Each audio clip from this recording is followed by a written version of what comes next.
You are now listening to Out of the Blank.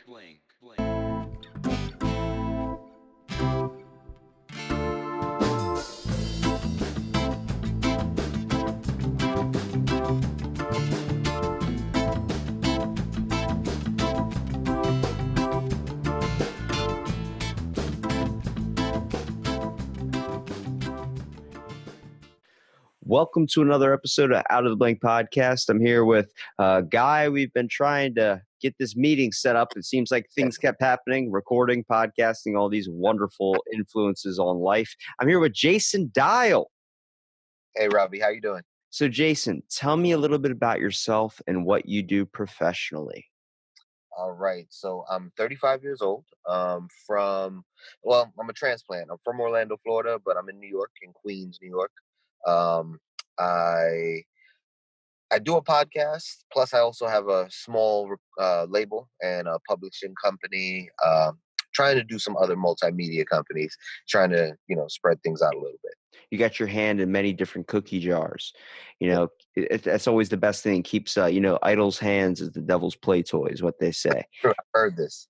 So I want to ask you about so owning your own kind of label, kind of your own brand type thing here. What types of stuff do you focus on? Do you just focus on music, interviews?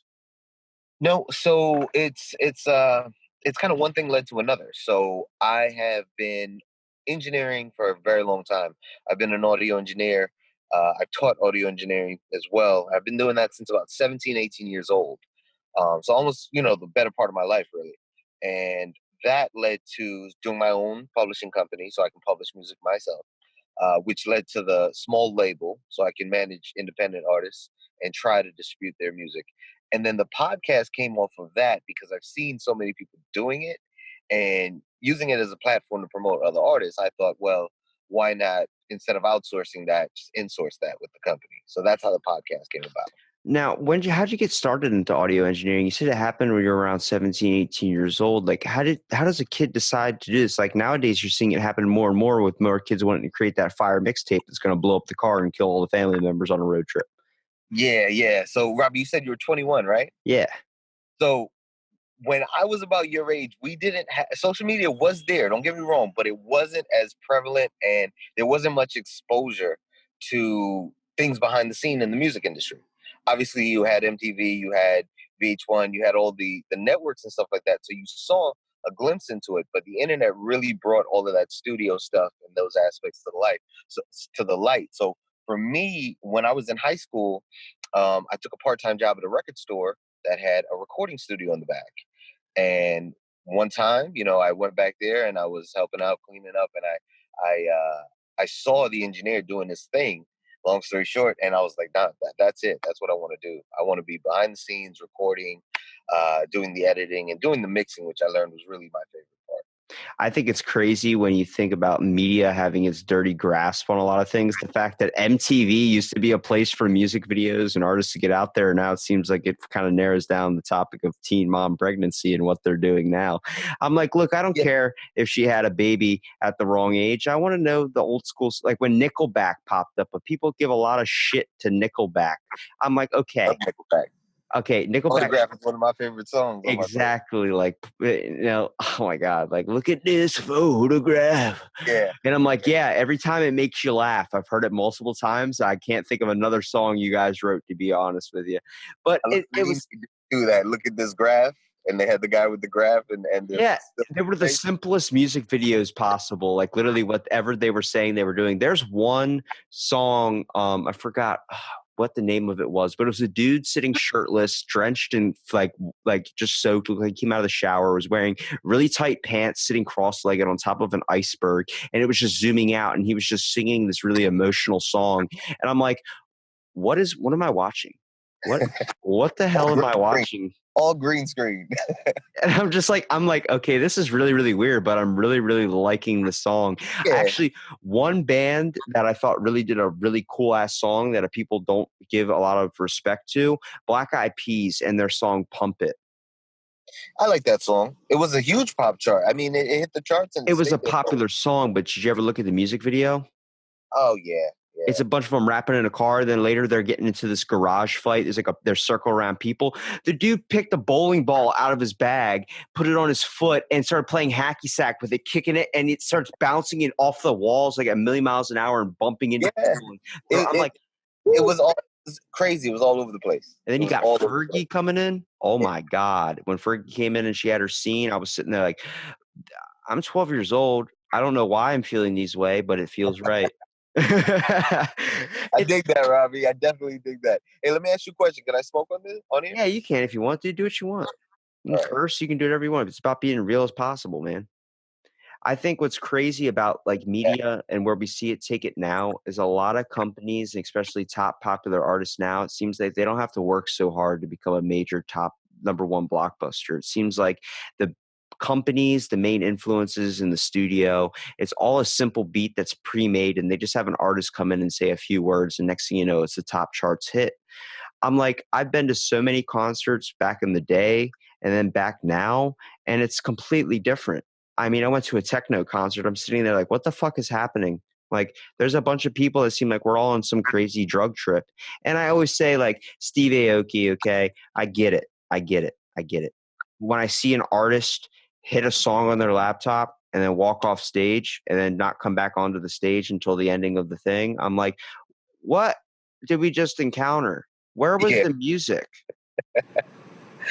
Because you want it to be live. You're looking for more of that live feel, right? Yeah, you're looking literally when you go to a live performance, I always found the best aspects of when you listen to it, there were mistakes. There were things but they also created a vibe. I remember one time, it was the summer of my senior year. I went to go see a band called Pepper. They're like from a Hawaii band. I don't know if you know too much about them, but they had songs like Face Plant. One that was like, I got no friends at all. People never call me in. It's all my fault. I was like, I can relate to this. I'm in school. I know what it's like to be alone. Relatable music. And it was like, but they went on stage and they started playing a song, and I was kind of influenced with marijuana in a way. And I was like sitting there, like kind of just listening and kind of like mindlessly like nodding my head and just enjoying the vibrations and the feelings of the music. And they stopped in the middle of a song and started talking to the audience, like, "How's everybody fucking doing tonight?" I'm like, "Oh, he's talking to me." And he jumped off stage and started taking selfies in the group with everybody, running around, high-fiving everybody in the whole crowd, the whole band did. And then they get back on stage and start having a 5-minute conversation with people, just asking how everybody's doing, what they wanted to listen to tonight. And then they picked up right where they left off, the exact beat. And I was like, whoa. Now, do you think that was rehearsed, or do you think that was all just spontaneous? Honestly, the way those guys vibe, I cannot see that being rehearsed. I think they might have had like, maybe we should do this before we like in the middle of the concert. But the way they did it and they connected with the audience, they like engagement. Yeah, it's about actually being in the moment, which a lot of artists lose along the way. They let fame, they let popularity, they let things get straight into their head, and they don't really hold on to the thing they started making in the first place. Yeah, I agree. I totally agree. I think those types of performances are boring if they don't have any engagement with the crowd. We just sit there and you're like, this guy doesn't truly care about me. I feel like, it's popular. You ever heard of the comedian Bo Burnham? Yeah, of course. He has a song about why all the popular songs about girls are so damn enjoyable and relatable is because they make it so damn vague in their descriptions. I love that you have an arm on either side, and then a girl hears that I have an arm on either side. You're like, I love your bluish, brownish, greenish eye color. Well, fucking thank you for narrowing it down. Like, that's what sucks because, like, now, do you create your own music? You started off doing that, right? Yeah. Well, no, engineering, you're taking music that's already done and you're fine tuning it. But yeah, I did create my own music as well. What types of music do you focus on? Making beats and making these types of like kind of hip hop, techno style things, or do you try and focus on a different genre? Actually, I've always really put my focus on the vocal performance. Really? So so vocal production is typically what I call it. I don't know if there's an actual standardized name or method, but I focus on that, or especially when I'm recording the voice, making sure they hit right harmonies and stuff like that. But when it comes to making actual instrumentation, man, everything from like reggae to rock to, I mean, nowadays the software you use makes it so easy. You can set up loops and do any type of music. All you need to know is the timing. But yeah, everything vague. I mean, I've got everything in my playlist from like Billy Joel to like Plies. So you know what I mean? It's very wide ranged. My parents were both DJs and they both were radio broadcasters. My dad actually owns a couple radio stations, and I was influenced with music at a very young age. There were CDs, everything. I was trying to understand. Basically, being born, it was listening to Kiss. Like you had to. My dad was like, Grew up where, in the Midwest or the Southeast? I grew up on the East Coast. In the East Coast. I grew Southeast, up right? Yeah, I grew up Ocean City, Maryland. So I'm up near Delaware, near Baltimore, near all those places. MD, got you. From this popular kind of like this tourist attraction town. Like all my family now, they're all in bands. My brother's in a popular reggae band. Have you ever heard of the band Ballyhoo? No, but I'm gonna check them out now. Your brother's in there? No, my brother's not in that one. Okay. I actually podcasted with that singer. And they open up for 311, these other types of bands. I know 311, yeah. Yeah, I've met Slightly Stupid. I've met the Expendables. I've talked to them, and they still remember me because they come and they did up like private performances. We have a popular like really club style place that my mom works at called Secrets Radio. So whenever we did this thing like Live Licks at 6, or they come in to do an acoustic set or something, whenever they're performing that night, they do a live thing on the radio to get everything out there. So I got to meet them. And I met the band Pepper that jumped down off stage in the middle of their song and started high-fiving everybody. And they remembered me. Like that's dope. And that's when I truly that makes you really set in stone the idea of an artist, and when they don't lose the fame aspect of but they understand that they're human and they're people. Yeah. And they got to be touring every week, you know what I mean? Doing shows at least every week. So and they meet so many people where I'm like, I talked to the singer for Ballyhoo. I was like, how do you like play your songs over and over and over again and not get sick of them? He's like, I do get sick of them. But you know what I try and do in my live performances? I try and create it and make it new and innovative for the audience, because they don't want to sit there and listen to something that they can easily buy on a CD. They want to hear the mistakes, and they want to hear the connection to the crowd. They like it when we stop mid-set, smoke a bowl, and then hop right back into the music, because it creates something awesome, an experience that you have that makes it different from just listening to what you listen to on the radio. Right. I dig that too, and he's right too, because I wouldn't want to sit there and listen to something I can catch on the internet, or something I can catch on buying something off iTunes or something like that. Yeah, so I totally that. Have you ever tried buying a live CD and just listen to it? Yeah. Sometimes it's better than the studio version. I prefer that, especially a lot of like 80s rock and 90s rock. The live performances were really amazing back in those 2 decades. You know what I mean? I haven't really heard anything too crazy, except maybe Evanescence. Their live stuff is still like fantastic every single time. You can truly tell when an artist is just it's just so stereotyped. Is the only time they ever sound good. Like new rappers nowadays, they hop on stage. Like I heard Iggy Azalea rap. That funny video of her going, it sounds like the Wild Thornberries. Like you're hearing Dobby just ramble off a bunch of gibberish, and it's like, what happens to the Iggy Azalea that's in the music videos that I see? And it's like, oh, they use a lot of stuff on her voice and vocaling. That's why when I sing it, or if I do something with my cousin, he makes his own beats and creates like a techno vibe, and I tell him like, dude, I come from a reggae and rock background, so it's very hard for me to go with the beats and the monopauses when it comes to doing something techno. But he was like, just speaking to the microphone, actually, when we first got our microphones, and he was like, just say random somethings, because he's like, you write poetry. This is something, like, I will admit that a lot of people give people shit for writing poetry. Well, nothing wrong with that. I find fascination just with the words I can think of at 2:00 in the morning, staring out of my window and hearing a fresh rain or something. Something just hits me. There's a point, like I'll be driving and I'll be like, I need to pull over in the middle of this highway right now, crossing 4 lanes of traffic. Sorry, everybody else, I got to put something down. And it's like, I have to get this down before I lose it. And he was like, just rap something. I'm like, yeah. cornflakes, cornflakes, you know, and then I just start going off into this stupid rap. And next thing you know, as I'm going into it, like a minute later, he's just sitting there laughing. It starts becoming actually good. Like it starts Right. becoming like I start hitting on some bases, like talking about like wandering from town to town, nobody looking around, taking the time to know one another, people I used to call my brother. That's all. Like I just thought of that as I'm talking to you. That was all. Now Yeah. that's what I'm saying. When you start getting into the moment, you can pull, like for me, I can pull that shit out of my head. And he goes, dude, did you think about that? I was like, yeah. He's like, whoa, was that on the spot? I'm like, yeah. And he goes, we're turning that into a freaking song, man. And I'm like, go ahead, do what you want. I just say random shit sometimes, and sometimes it sounds good. I sound more intellectual than I actually am. And Yeah. he goes, dude, and then he sent me the beat when it was finished. He did on some parts. He didn't know where to kind of crop the voice out and do the editing to kind of make it all studio. But I listened to it. I was like, yo, we need to make a kids bop for mentally challenged people.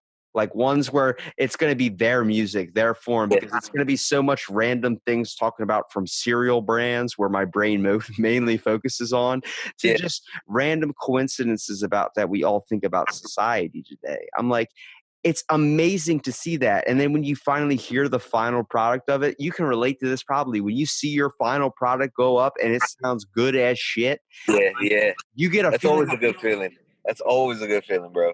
You know what movie really changed my mind on the idea of rap was the movie Straight Outta Compton. I saw that. I liked it. I thought they were gonna fuck that up, but They did did all right. a really good representation of it when it came to, first of all, Ice Cube's kid, it looks exactly like fucking Ice Cube, like Yes. 100%. But Yeah. showing the Acts like emotion, them too. yeah, and showing the emotion in that movie was amazing. Because like me and my buddy were the only white people in literally a crowd of black people. And when they were like, this is when I talk about race. Like I've been a minority. I know what it's like to feel out of place in different scenarios, but I look at that self as something I need to fix in myself. I judge someone not on the color of their skin and not on their gender, but on the basis of how you treat me with respect. I'll treat you with respect back. Your cat. Yeah. And when I was in this theater, I'm sitting there and I felt all the eyes pierce into the back of my head when it came to the fact the cops were beating up these kids. It showed a very tense time in our history, but it was amazing for me to be able to sit through that and then get to the point that was beautiful on the other end of it, where we're all laughing and we're seeing them saying, you know, fuck the police and sticking the middle fingers up in the air. I'm like, because we're all oppressed right now. We're all going through something. This makes it relatable to all of us. And afterwards, I was talking with so many of them about the movies, like, hey, this was awesome. I was so happy I could, like, you know, see that. And, you know, that was a major turning point. I think Suge Knight definitely infected Eazy-E for sure. You know, that's not a conspiracy theory. But, like I was talking about all that shit is conspiracy, man. Tupac is alive. Fuck that. Yeah, they talk about that too. Like that makes sense. He's fucking alive. He got executive producer credits on the movie. Nobody knows. Now, if you truly when it came to, first of all, the whole concept of, after I saw Straight Outta Compton, I learned about NWA. Okay, I learned about What you learned about NWA? I barely knew about them. I knew about one of their songs, but at least you got put on though. Exactly. I found out late, sadly. I was late to the game. But I remember my buddy, after we saw that movie, he goes, dude, I'm going to surprise you with something. I'm like, what? We went to his boss's work. It's kind of like this shop. He does HVAC. His boss owned an all-white 6'4" Impala. Oh, shit. Cruising down the street in my 6'4". You bet your ass I played that on YouTube, took a Snapchat video on that 6'4", dude. As you fucking should. I freaking felt like what he was feeling at that moment. And then you find out Eazy-E actually didn't own a 6'4" at the time. He ended up buying one later, but it was the whole idea of creating this false reality. This is when I tell people about, like, music is about relating to the audience, but it's also about showing the fantasy side and things you want to obtain. You know, things that you want to have. I can't listen to a song that talks about, I own 600 white Benzes. I'm like, I don't own fucking 600 white Benzes. I own a green Kia Soul. Okay. And it's barely running. I can't relate to that.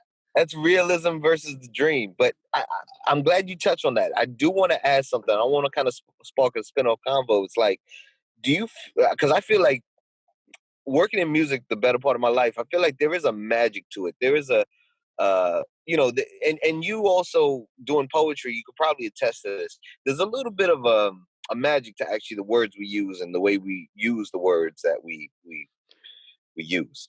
And that magic is kind of like casting a spell, and I feel like that's done in music a lot. It's So a when you're listening to a song over and over and over again, right, and they're saying something positive, then what you're doing is you're just basically, it's like running an AC with positive air coming in all the time. You know what I mean? Positive energy.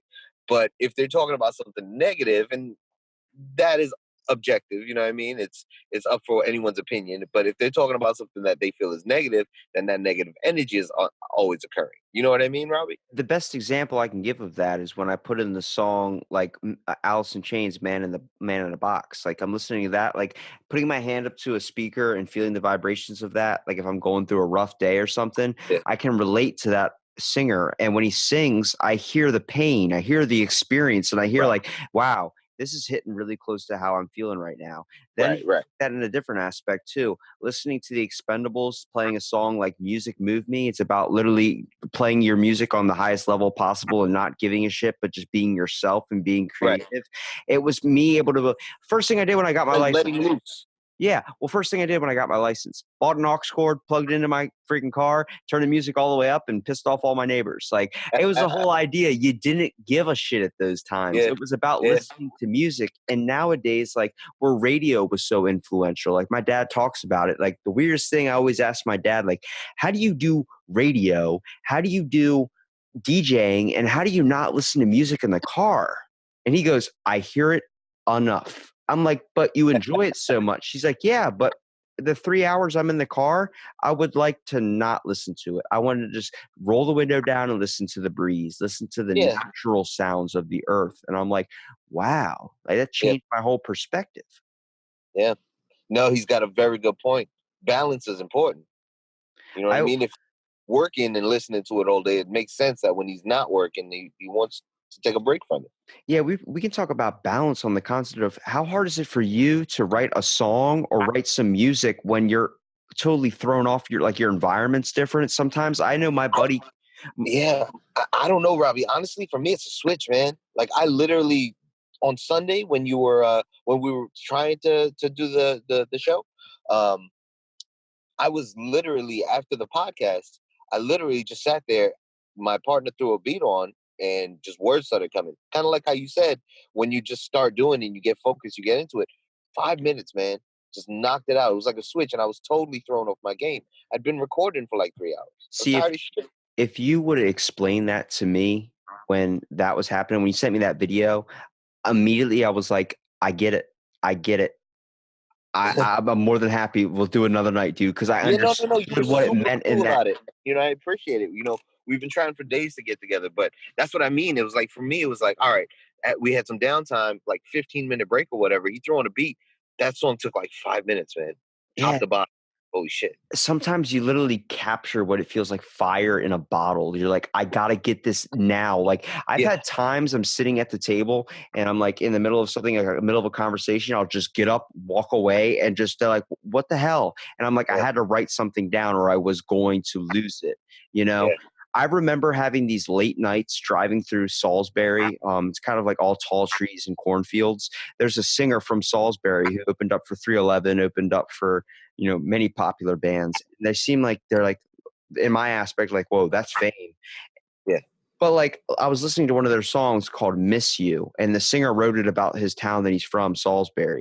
And as I'm driving through Salisbury, I'm listening to the song and it goes, I come from a place with tall trees, white picket fence, stained brown like coffee. All my friends are there. And it's like listening to it, I'm like, oh, dude, I'm seeing that right fucking now. And it's like, this is what he was talking about. And I've met this singer. I've literally met the singer, and he just hops into the crowd and no one knows who the hell he is before he goes on stage. He goes, because everyone listens to our music, but they don't go to find out who the artist is. You know what I mean? It's the same And that's thing. so organic too. They literally are attracting these fans like flies to shit. That's amazing. Yeah, they're You know what I bringing a bunch of people together that probably would have never met in their every single day life, and they're getting them all to connect and make new relationships too. I mean, I don't know. Like I don't know if you knew the band Slightly Stupid.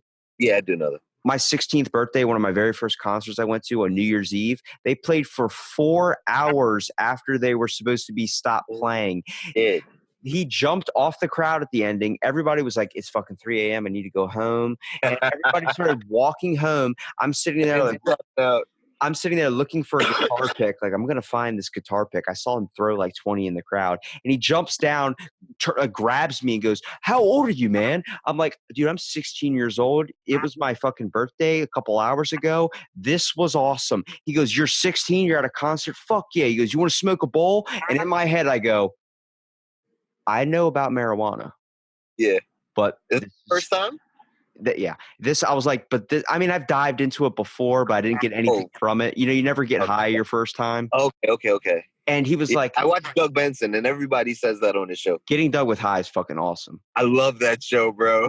That's one of my favorites. Hold on, but before, we're going to talk about this in a second. Doug with High. I got a good one. about this. But when it came to this, the second thing that popped through my head was, I'm about to smoke a bowl with the singer from Slightly Stoopid. Fuck yeah. And I did it. And then afterwards, he was like, you want to go play Mortal Kombat in our bus tour trailer? I was like, in my head, I'm like, dude, it's 4:00 in the morning. This is too much for me. I'm like, I'm sorry, man. I can't. I got to get back. And dude. But I ended up meeting him later, and he remembered me, and we ended up. That's awesome, though. Yeah, that's but awesome, because that shit you will never forget. You will tell your kids that shit one day, bro. It sets them in stone. No matter how popular they are, it lets you know that even with the fame aspect, these people that you idolize, and it's why people tell you don't ever meet your heroes because you might not like who they are. Sadly, that's true. We let so much stuff get to our head when it comes to fame, drugs, and women that we lose the aspect of what it means to be human. True. So true. You know what? I was a little, reserved about the idea of this, but I like what you're doing here. I like that it's just a natural conversation. You know what I mean? Like I tell people, it's just conversation. Like, I'm going to bring it to the point we just brought up a minute ago, Getting Doug with High. I watched that show and I was stoned, and it was an episode with Todd Glass, and he just fucking Todd Glass, dude. Yeah.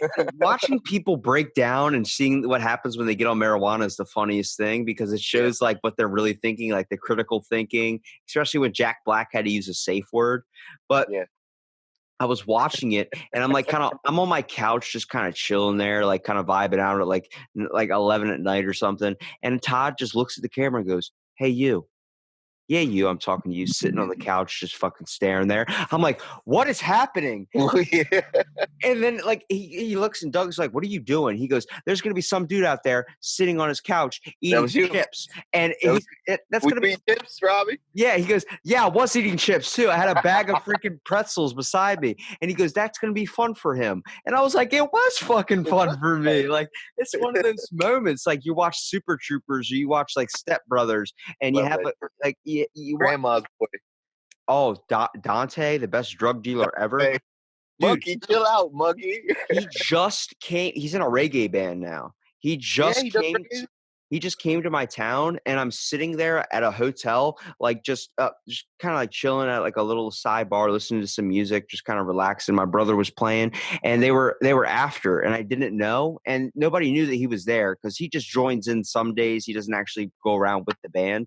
And he randomly comes up to me and like kind of behind me to order a drink, and I just turn around and I just look at him and then look away. I'm like, holy shit, you're Dante. He goes, what's up, man? I'm like, dude, that scene where you opened up the door naked and said, oh, bro, I'm just setting up my Christmas tree. Dude, it's July. And he goes, thanks, man. And like, you can kind of tell he didn't want to talk about his movie career. He wanted to talk about like the music that he does now.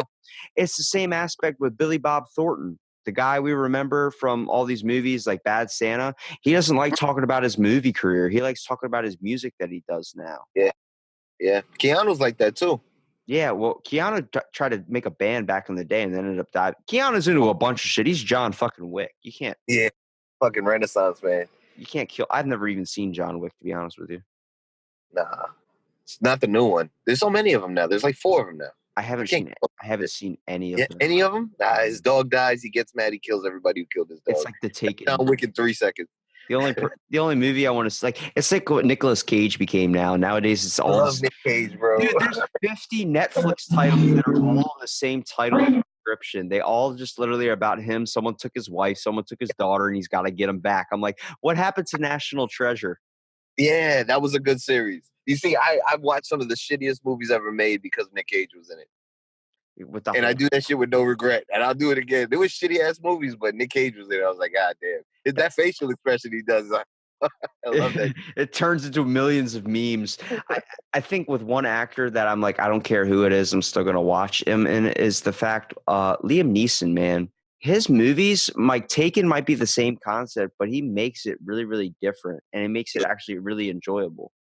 He did a movie on a plane that was kind of like the same thing. Too. Nonstop, dude. Yeah, nonstop. Yeah. That part where the plane's crashing and he pulls out like the gun flies across the aisle and it's like zero gravity. He grabs it and shoots the dude right in the fucking head. I'm like, what? He sells that revenge shit though. That's why I can watch him. Dude, he sells that revenge shit. If you think you're afraid of crashing on an airplane, if you see Liam Neeson on an airplane, you know that plane's not going down. Like, fine. Anything happens, God decides to strike it with lightning, Liam Neeson's going to save your ass. He's like Chuck Norris. He's like a Chuck Norris now. But then you find out someone took Liam Neeson's daughter and he's on that plane. You might want to stay away from Liam Neeson. It's not someone I want to sit next to. Nah, he's going to be super upset. He will find you. And I will kill you. But where am I left? You said you listen to a lot of rock reggae. You that's mainly what got you into music at first, right? Yeah, I dived into a little bit. Mostly everyone in my family played an instrument. My dad played drums. My mom played guitar and sung. My dad played drums, sang. He was in a Kiss tribute band, and then he did his own country band. Everybody's had one or two, three different bands. Okay. You ever heard of a band called Skin Dread? Yeah, I've heard Skin Dread. You like them? They're good. They're not someone I would typically listen to, like if I had a chance to listen to any music, but I find myself not even listening to music anymore. Yeah. I feel like I have to be in a certain mood. Like if there are some days like I'm like, man, I listen to a lot of podcasts, especially because I just like hearing people like learning new things and having conversations. And I don't listen to any of my stuff at all. I really can't stand my voice. I can't do that either. I can't listen to my. Like my dad's, he's in radio. So he was like, why don't we just give you an hour segment to be able to do what you want to do and stop doing it on your own? You would get so much more popularity. I'm like, nope. I'm good. He's like, why? He's like, because I need to do this for me. I know once I hit 5 episodes, I had my mom's radio station want to give me a segment. And I was like, I'm good. Because you're already going to give me a list of change. And I don't want to change it like this because I like talking about this. Like, I like having real conversations. I like knowing that my grandma's out there listening to my podcast episodes. And she goes, you use a lot of curse words. And I'm like, yeah, I curse in my everyday life. I don't see it as a problem. I'm not going to drop the word fuck when I'm eating. Yeah. I'm not gonna drop the word like a curse word when I'm eating your pancakes or anything. But this is me.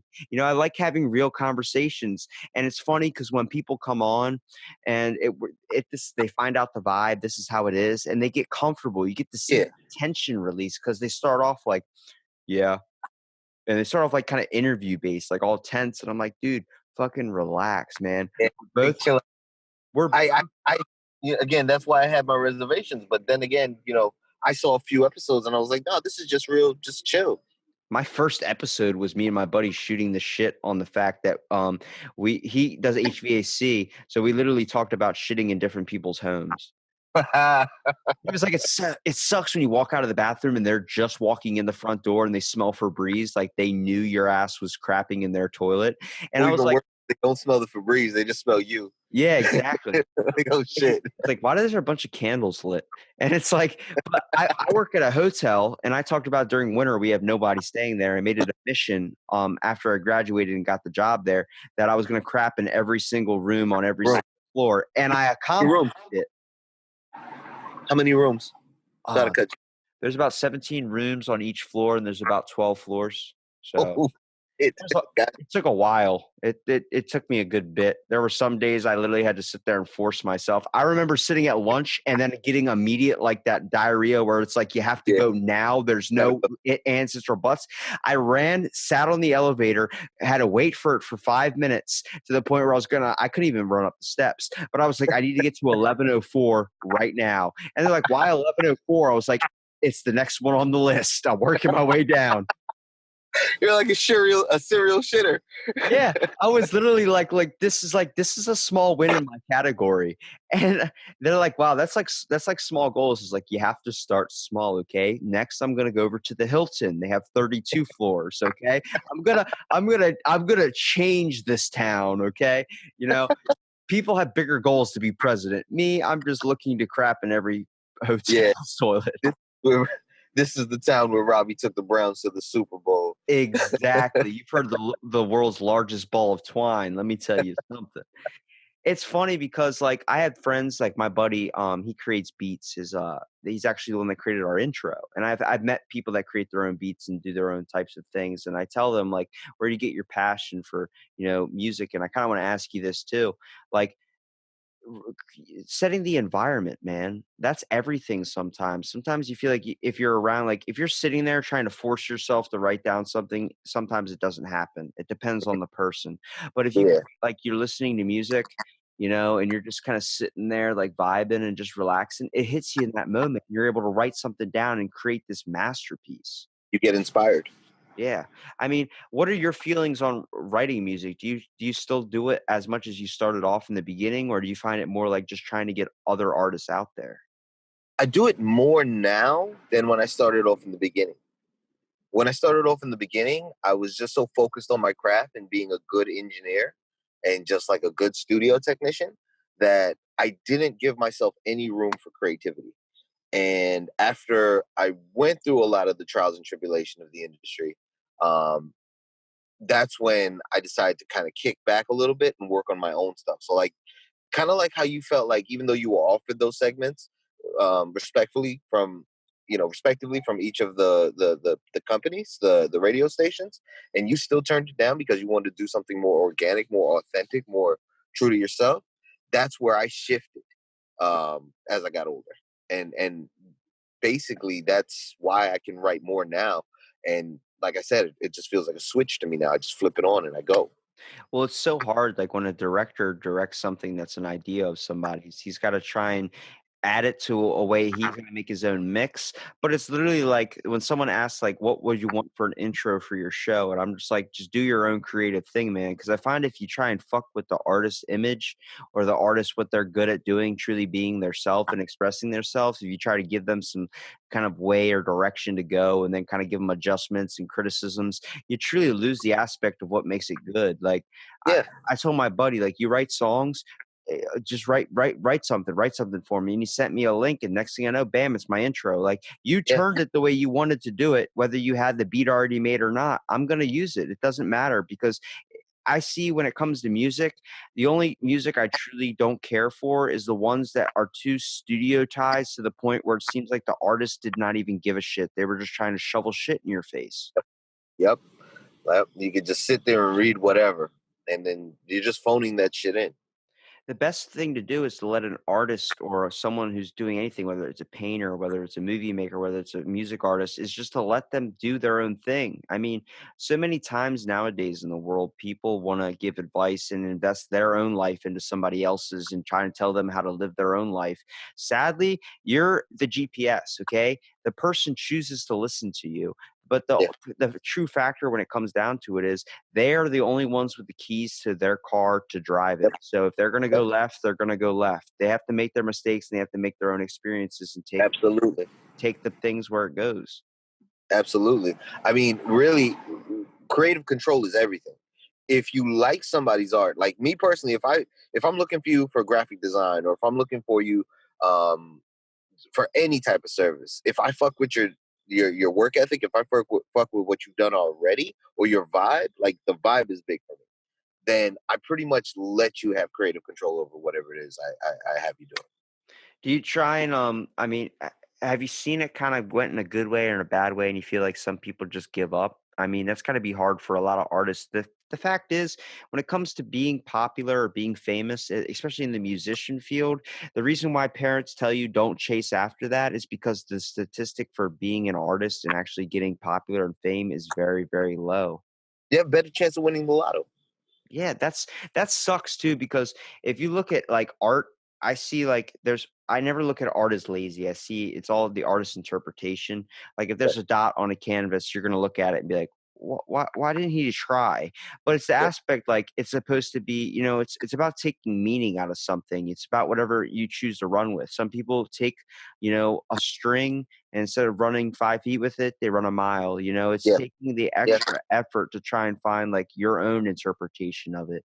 Your When yeah, it's all about getting better perspective. It's the whole reason why I even started this podcast. And I've talked to people from Brazil, from Jamaica, from all over the globe. I've talked to everything. And all I'm learning is more and more every single day. yeah. And it's on the concept of we all are living here together and nobody takes the time to have conversations with one another anymore. You have Um, something about yourself that makes you interesting. I mean, you have something. First of all, your own record, not record, but your own label. Starting off these types of things and diving into your own. You know, a lot of people nowadays they sell out. A lot of people don't choose to stick with it because when it gets tough, it's very hard to keep on pursuing. And yeah. Jason, you're doing something that you love to do. You love, Thank, and I give you 100% respect for that because with a thank, lot of people nowadays, without having a comfortable paycheck, even taking that shot of maybe it not working out is just something they oh don't yeah. wanna risk. Oh yeah. Absolutely. Thank you, man. And hats off to you also because you're doing the same thing and you're also inspiring other people to do it, man. So I appreciate that. I appreciate that mutual respect. I know, and think about it. Like I sent you a message through Instagram, and at Mhm. at the time I was like, he's probably not going to answer back. He's going to be like, "What the hell is this shit?" And Let's be honest. How many of those do we both get on a daily basis from people spamming? I get a good amount, but they land in my request section where I have to check it, That's where yours landed. and then But I I usually still just check those shits. I I still usually look at all the bullshit people send me, and I was like, huh. I saw your page. I was like, huh. All right. I had a dude like I posted looking for guests on a Reddit site. Mostly because I'm out there to hear everybody, and some people don't have Instagram, some people don't have Facebook. I'm trying to give everybody a shot, whether it's a kid who's 17 years old, graduated, and does nothing but play video games all day. I can Right. still get a good conversation out of him and find out what he truly wants to be, and maybe help discover something in his own life. Everyone has something to offer, man. I Yeah, learned that. Everyone has something to offer. but It's how sadly, you take it. It's your perspective on how you want to take it. You could there's shut them out and be closed minded, or you could be open minded and see what you can get from it. exactly, and there's always a good way to take that when it comes to just having conversation with people. Then there's the dirty way we all take it, where you see someone getting fame and then you try and grab a piece for yourself. You try Yeah, and get that whole perspective. I want to piggyback onto what you have. I really yeah, like your brand. yeah, What?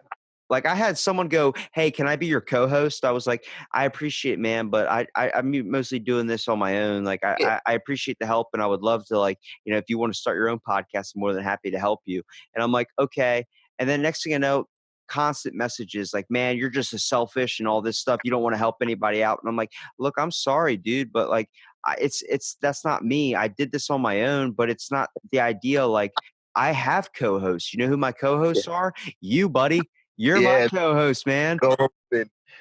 This is our little creative project here. When I talk about I tell people like I don't own the podcast. I'm an intern at it. Only on the concept of this is all of us experiencing this together. Wherever you want to take it, you turn this episode into yours. You don't just make it all about me, making me be the Yeah, question guy. I yeah, find it after 10 minutes, I'm sitting there like, look, bro, it's conversation. I'm sitting here asking you to give me one word responses. Let's get down to the nitty gritty. What do you like to do? And he goes, yeah. I like to create IKEA furniture. Fucking Let's why? talk about Why that would shit. you do the most tasking thing in the world? The only thing I like about IKEA is the fucking kitchen. What Like about the kitchen? those meatballs, man. Those Swedish fucking meatballs. You never IKEA's ate at IKEA? no, I've never eaten at IKEA. Are you talking about They like the sell IKEA food. furniture store? They sell food, man. What? Yeah, it's fucking amazing. Is it missing anything? Like most of the parts to make their No, furniture? don't have to assemble that shit. I promise you. That's the only thing in the building you don't assemble. When we talk about we learn something new every day, I just figured out that IKEA makes food. Hell yeah, man. And good food at that. Damn. That's like Yeah. that's like Tyson's chicken nuggets are probably my favorite. But it has IKEA to is what? It's not Swiss. Is it Swiss? It's not Swiss. I think it's from the Netherlands. Netherlands. So they're Dutch. Yo, that's some good ass Dutch food, man. I like how we when we talk Sweet about Sweden. It's Swedish. it's Swedish. Yeah. What's the one with the sheep? that IKEA? Serta. Wait, that's just beds. The one with the sheep. I have no clue. I've seen so many advertisements in my life Yeah. that I have Serta. ADHD. Serta has the sheep because you count sheep when you go to sleep. Well, why is it sheep? Why can't I count like horses or something? You could. That's your perspective. But you probably won't go to sleep. I've never gone to sleep counting sheep, so I don't know. I also haven't drank warm milk, and it does not help me fall asleep. It actually makes me really gassy. Yeah, I'm not a fan of milk. I mean, I'll drink it after I eat my cereal, but I'm not a fan of just like I'll see some people have dinner with a glass of milk, and I'm like, nah, I can't do that. I can't do that either. I used to do it as a kid, though. We used to drink milk at the dinner table, but then, like at a point when I got older and started making my own meals, the only mystery I have left to really discover in this world is why, when I heat up my damn hot pocket, it's hot as shit on the outside and cold as ice on the inside. They say you're supposed to turn it halfway through. Well, that's what the reason for I actually did a project on this for school, and my teacher gave me a C when I definitely deserved an A. But it was the whole concept of like that little sleeve they give you. If that teacher's name, I'll write a letter. Yeah, her name is. I'll actually give out her name too, 'cause I was upset. Everyone was like, because it's speech class, so we had to just think of something, and everyone's like, that was the best speech, and I got a C on it. I was like, man, all right, okay. Well, tell me the thesis. What was it? What's the experiment you ran with the Hot Pocket? You had to advertise something, and I was supposed to advertise the product of a Hot Pocket. So what I did was I popped up. I'm like, you know about Hot Pockets? Well, let me tell you, it's Hot Pocket o'clock. Bam, power slide. Had Kate. Second power slide was Kate Upton eating a fucking Hot Pocket. And then I'm like, that's right. I could sit here and tell you about the awesomeness of Hot Pockets, but I'd rather just show you more pictures of Kate Upton. Bam, next power slide. But then I started going into the healthier options, lean pockets, those types of things, and all the multiple different magnitudes of Hot Pockets. And then also the little sleeve that apparently cooks it. It helps cook the inside. I don't think it works because all my Hot Pockets are still shit. But it's it was so awesome. Everybody afterwards was clapping. I got more of a round of applause than everybody. And it was all improv. Everybody had a structured speech, not me. I just went up there, bam, jumped in the moment.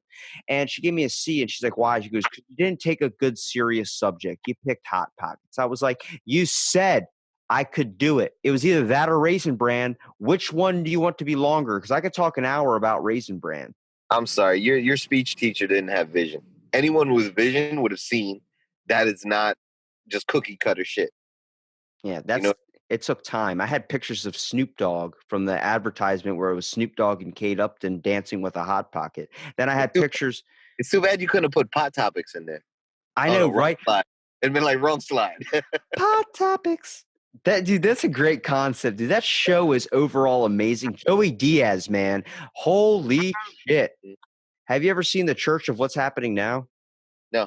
You got to look up this thing called Lee Syatt Goes to Space.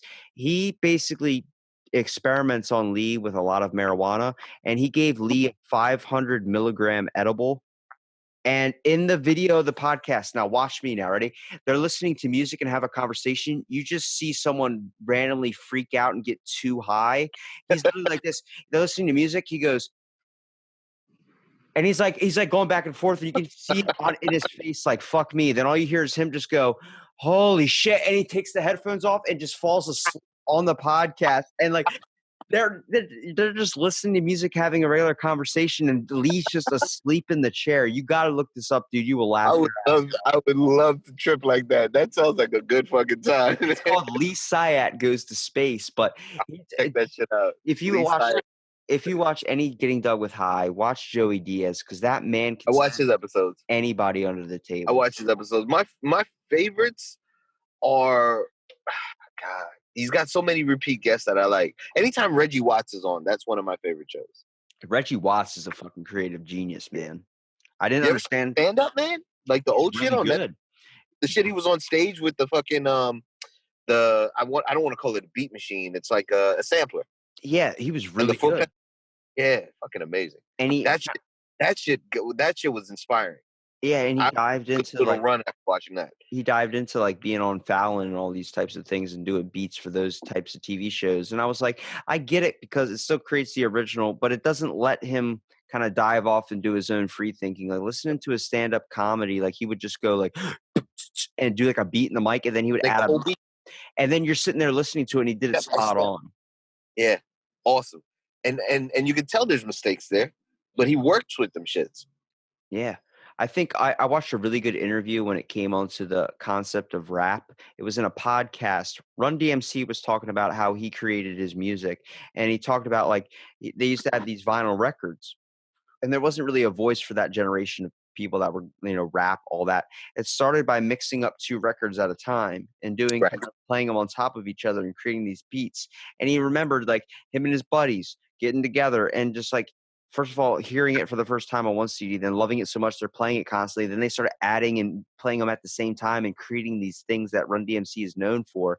And he talked about that and hearing the start of hip hop come from that and come Yeah. from this, it sparks creativity, man, because you truly see like it was a voice for a generation of people. It was a voice for people that felt like it wasn't part of there wasn't anything for them.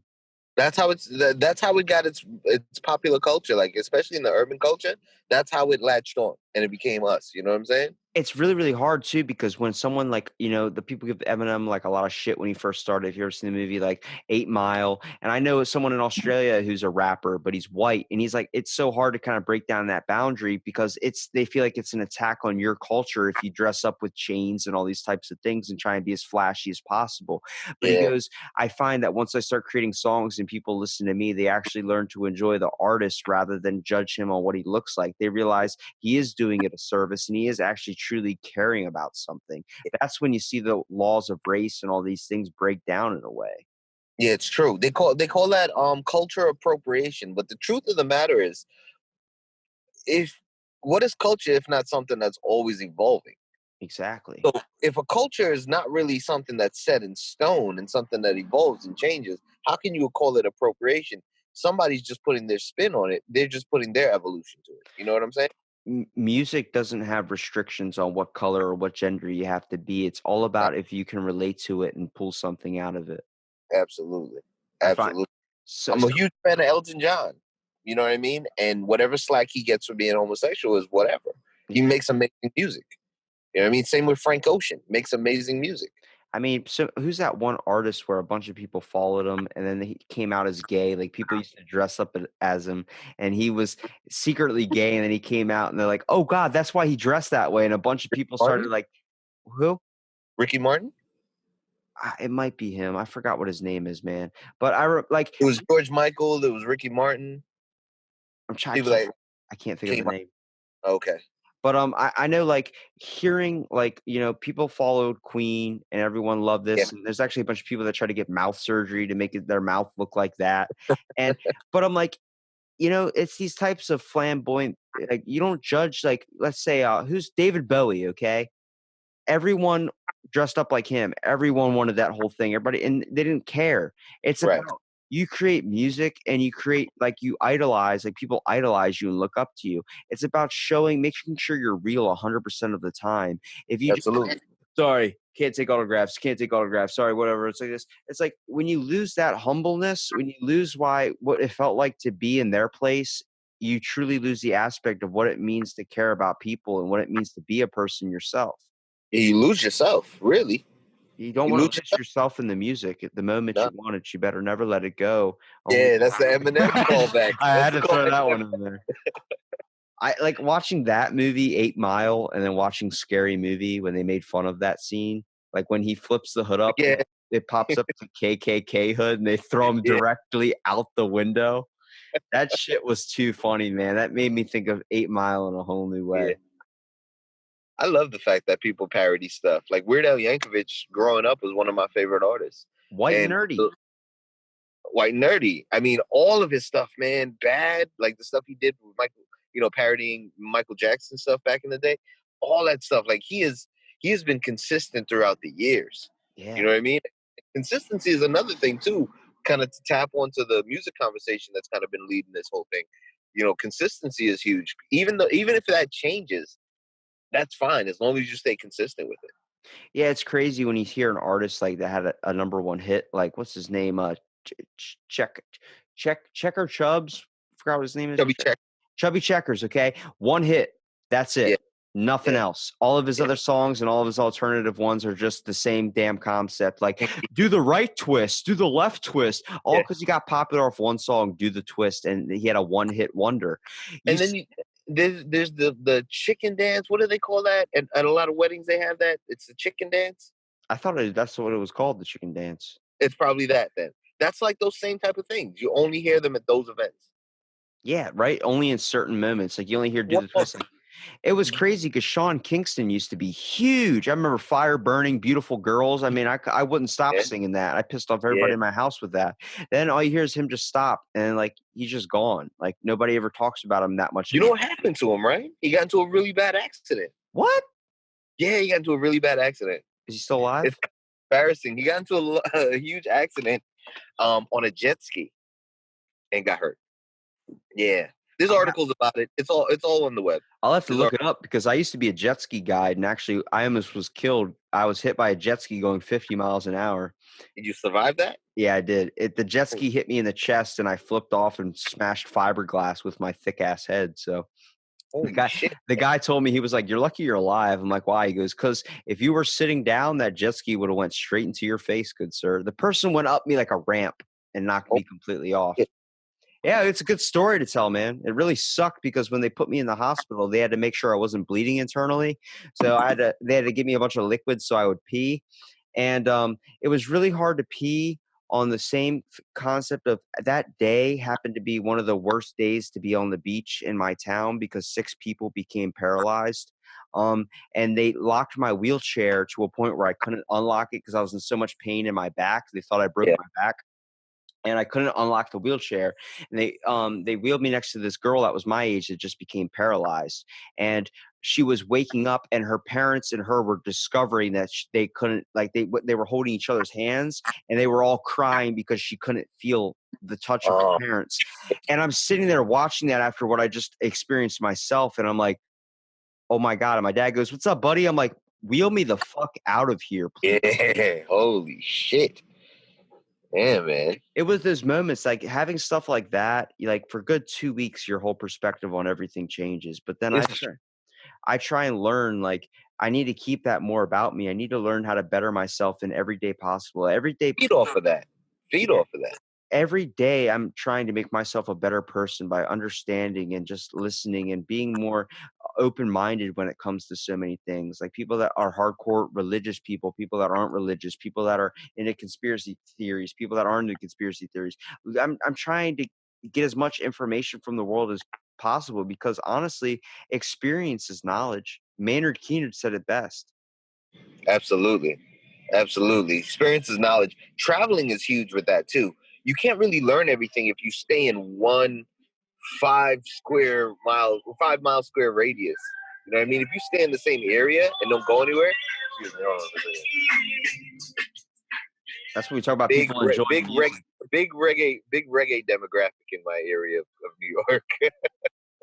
Big reggae demographic. I They can play a smell lot of the reggae. grass from here, my friend. Absolutely. I wish I'd have known. I would have been smoking some of that on the show. But anyway, what I was gonna say was I lost my train of thought. What was I starting to say before that? We're talking about like like traveling and experience. So Like yeah, if you stay in the same area your entire time, yeah, the internet is great, but it's nothing like going somewhere and talking to the people, like how you have these conversations. This is your way to do it through the internet, but also physically doing that shit. That shit really, it's life lessons you can't pick up anywhere else. my first 80 episodes on my first season were part of real conversations with people, and it actually made it difficult to post every single day because of how flaky people were. Last minute, like everything would be set up, and they would just bail out. So it'd be set up weeks in advance, and then next thing you know, sorry, bro, at the bar. It's like, oh man, okay.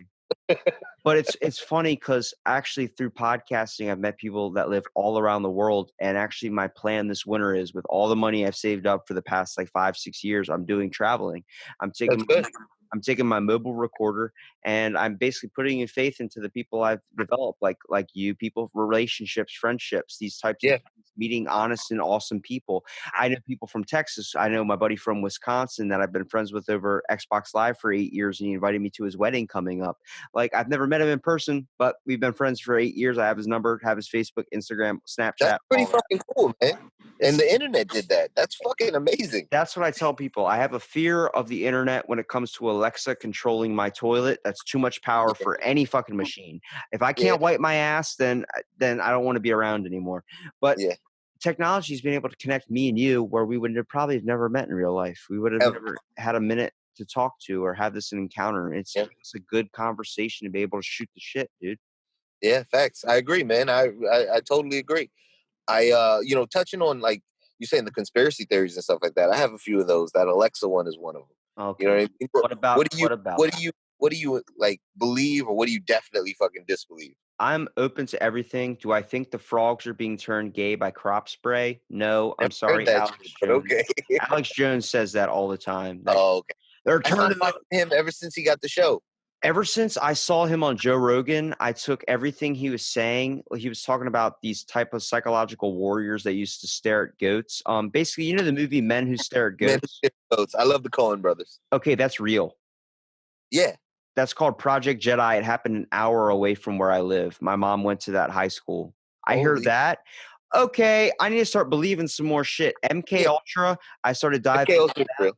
All MK Ultra, that's real too. Sleeper absolutely, agents, all that things. With the government's absolutely. been known to do some shady shit, but And that's what we're seeing in a lot of the movies, a lot of the television, and a lot of the music. You know how you said that you don't like the music that doesn't sound genuine, the music that looks like it was just put together and they're just doing it. That's the shit they're putting in there, and that's why I said like music is magic, because there's spells being casted, and it's just you either keen to it or you're not. You know what I mean? brainwashing. It is, man. That's MK Ultra, dude. You think about it, they can't give you the whole fucking glass, not much less the spoonful. So they're giving it to you in an eyedropper, little by little. They're slowly tainting your soul. Yeah. It's like Bill Change your Burr. soul. Keep your soul, Robbie.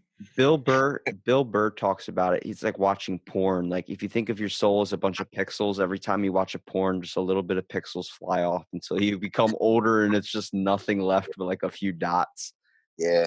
Except a lot of spiritual people too, because I I grew up in a household where my one half of my family was Muslim, the other half was Hindu. I went to a Catholic school, right? And so that's three of the major denominations that I grew up under. And as I got older, I had progressive parents, and they were like, you know what, make your own decisions, just live a righteous life, do good, be good to people, It's about and having morals. yeah, just have a good moral compass, right? So then I just kind of figured out, and I love history shit.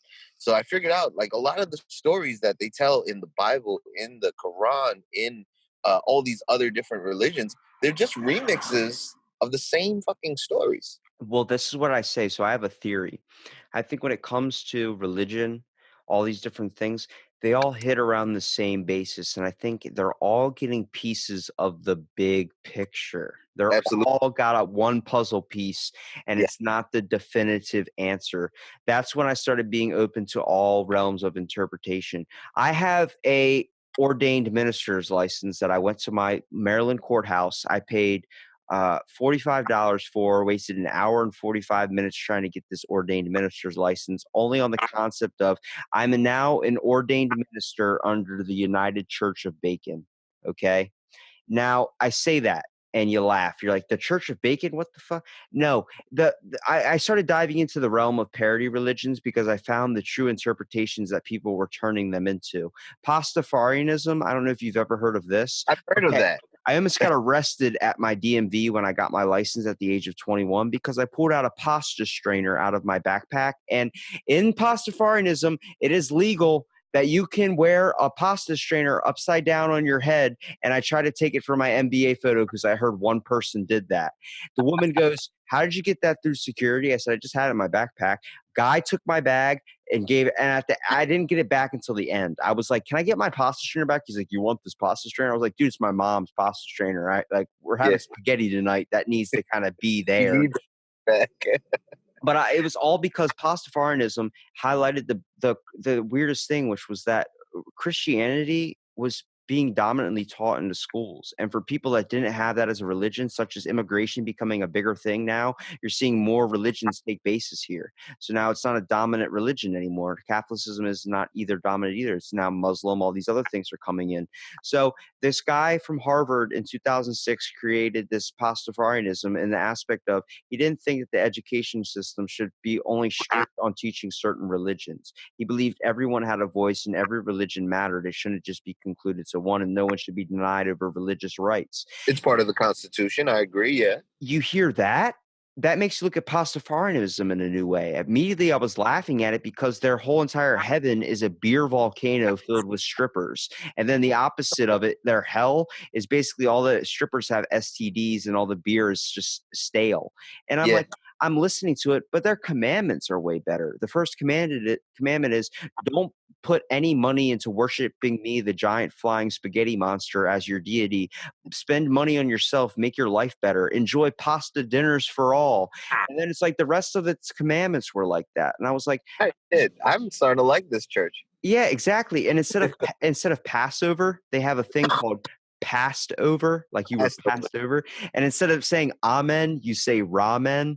Ramen noodles. Dude, Holy shit. I dived into Pastafarianism. I got my ordained license under the Church of the Latter Saint Dude, which is also known as Dudeism. I also dived into the Church of Euthanasia, which these people believe you should kill yourself to save the earth.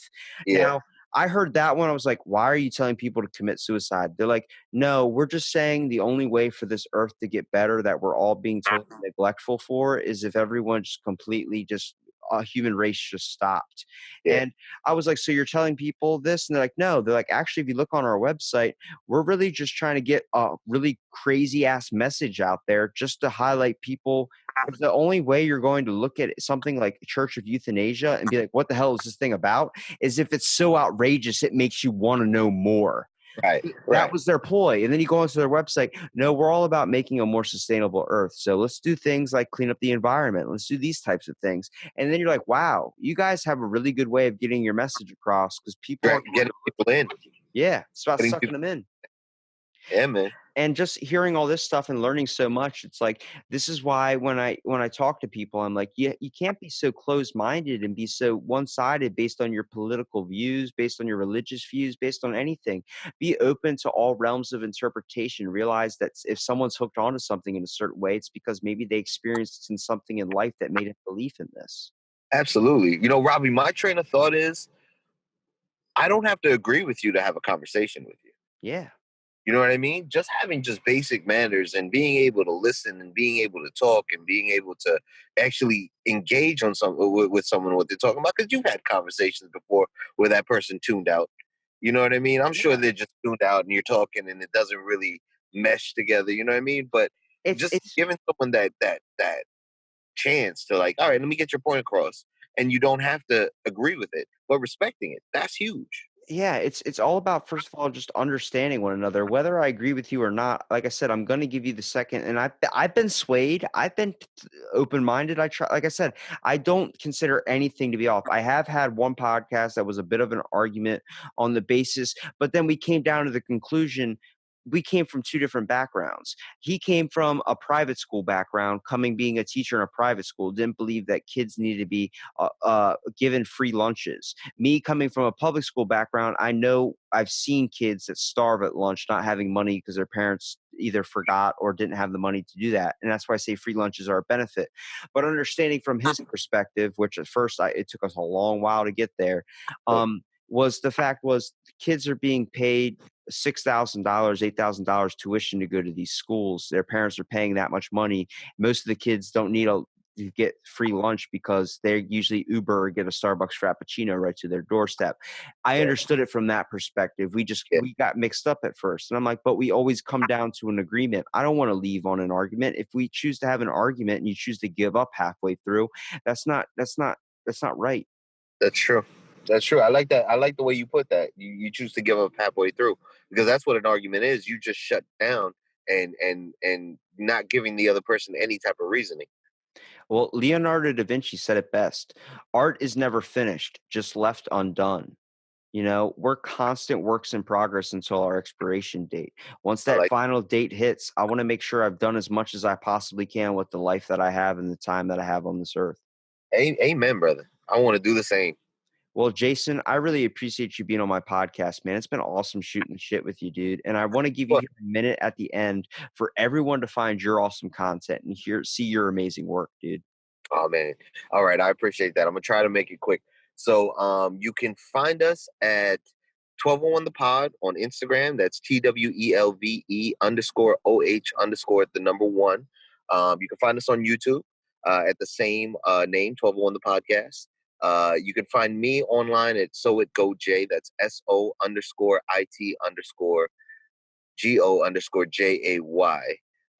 And my artist as well, Big F on the Move. Our label is called On the Move ENT. So it's BIGEV_ONTHAMOVE. Big F period on the move. All right. I appreciate you, man. And I'll make sure that some of the people out there like me that just completely don't understand the underscores and all this type of stuff, and make sure your links all in the description and everything down there so people can find your awesome content, man. Appreciate you. It's like the dash, but it's the low dash. It's like that low key high five nobody expects. Okay. Yeah. Give me the low five. Robbie, this was awesome. I appreciate it, man. No problem, man. Thanks for being on this episode of Out of the Blank podcast.